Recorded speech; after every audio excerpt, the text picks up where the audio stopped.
했는데 정확한 멘트를 말씀드리면 처음에 이 원내대책회의에서는 선거를 코앞에 두고 지금 친여 매체들의 아주 정략적인 야당과 보수층을 공격하는 이런 보도는 참으로 눈물겹다라고 지적을 하셨고요. 그 다음에는 하루 뒤에는 언론 스스로 플레이어가 돼서 선수가 돼서 네거티브 정치 공격의 당사자, 플레이어가 돼서 나섰다. 오세훈 전 시장의 노회찬 발언에 관한 것을 보면 MBC 당일날 2회, KBS 3회, JTBC는 차라리 1회에 그쳤다. KBS, MBC가 훨씬 더 심하다라고 특정 방송사의 편파성을 주장했습니다. 돈 받고 목숨을 끊은 사람이라고 하는 발언에 대해서 그걸 보도하면 안 됐다는 얘기네요. 보도가 더 많다. 아무튼 그렇게 말하진 않았어요. MBC, KBS가 더 많고 JTBC가 그러니까 많았다고 먼저 삼는 건 하지 말았어야 된다는 거잖아요. 네, 불리한 내용이니까 아무래도. 하지 말았어야 된다는데. 네. 그래서 저희가 팩트 체크를 해봤거든요. 일단은 선거 보도가 워낙 적어서 저희가 선거 보도를 모니터를 좀 안 하게 됐던 것 같아요. 보궐선거는 선거운동 시작되고 나서야 보도됐어요. 네네. 사실상. 일단 3월 3일부터 4월 2일까지 4.3 보궐선거 관련된 모든 보도량을 저녁종합뉴스를 체크를 해봤더니 TV조선이 가장 많았어요. 15건으로 전체 보도 중에 1위였고요.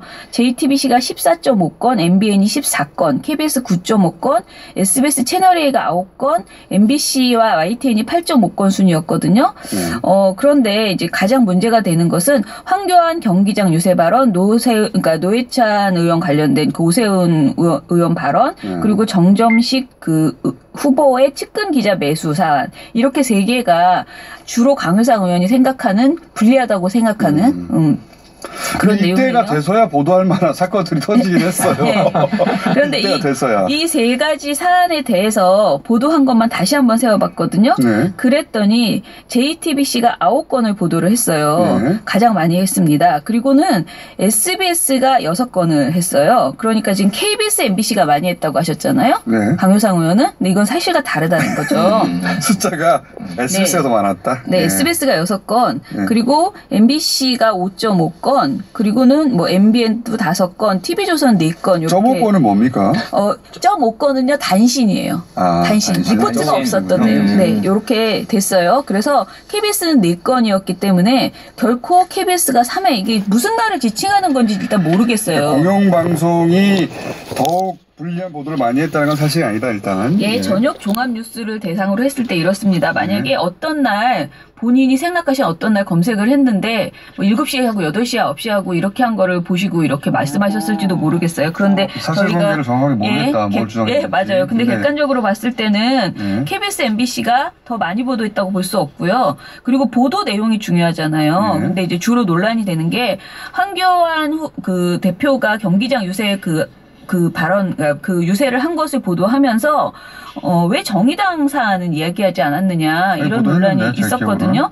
예, 그런데 실제로 저희가 보면은 두 가지 사안을 다 보도를 했어요. 그러니까 KBS, MBC, JTBC 모두 축구장, 한국장. 축구장, 예. 정의당 얘기까지 농구장, 다 정의당. 네, 똑같이 보도를 했다는 것이죠. 선거 때가 되면 정치인들은 불리한 뉴스만 보거든요. 그래서 자꾸 이래요. 피해자 모두가 돼요. 본인들의 후보가 불리한 행동을 했을 때 그 후보를 탓하는 게 아니고 언론을 주로 다들 탓하죠. 저거 그냥 넘어갈 수도 있는 건데 왜 굳이 다루고 그래. 우리 야당이어서 탄압하는 거 아니야. 이런 피해자 모두가 돼서. 근데 이제 제가 말씀드리는 거는 어떤 음모론을 제기하고 전혀 입증할 수 없는 내용을 가지고 계속 보도하면은 그거는 편파적이다, 불리하다라고 말할 수 있지만 이렇게 명백하게 사안이 발생한 것에 대해서는 사실상 보도를 하지 않으면 오히려 국민의 알 권리를 침해하는 거예요. 그렇죠. 그래서 적절하게 뭐 과장해가지고 보통 한 건으로 할 내용을 뭐 10건으로 했다 이러면 모르겠는데 지금 이 보도량은 어디가 유난히 많이 했다 하기가 어려워서요. 제가 내린 결론은 강효상 의원의 주장과는 달리 그닥 편파적이지 않았다. 내용과 양적 모두. 그러나 이분이 주장한 것 중에서 저도 동의할 수 있는 게 하나 있습니다. 정책 공약이 그 관련된 보도가 너무 부족했다라고 얘기를 했거든요. 만년 동안 문제 제기됐어요. 정말 없었습니다. 정책이 있었나요? 근데 전혀 몰라서. 전혀 없었습니다. 만년 가까이 항상 제기되던 네. 모든 나라에서 제기되는 문제. 특히 4.3 보궐선거에서는 정책 공약 보도가 전혀 없었다. 그래서 이것은 동의한다, 인정한다 이렇게 말씀드리겠습니다. 네, 만년 동안 제기됐던 문제 다시 한번 나왔습니다. 자, 최이코. 예. 네. 대략 7분 남았어요. 예. 뭡니까? 예. 이 원래 경제는 어려운데. 기자인데요. 예. GDP 대비 지난해 취업자 수가 사상 최소라는 기사가 나왔고요. 8년 만에 최대폭 감소했다. 뭐 이런 얘기가 나왔는데 이게 사상 최소. 예, 항상 사상 최소 뭐 사상 최악. 예. 이게 경제 뉴스의 기본 프레임 아닙니까? 예. 그런데 뭐가 뭔가 잘못된 고용 거죠? 상황에 큰 문제가 있는 것처럼 보이잖아요. 예. 헤드라인이. 근데 이게 GDP 대비 취업자 수라는 게 별로 쓰지 않는 개념이에요. 네, 저도 처음 봤어요. 이게 검색해보니까 작년에 처음 나왔더라고요.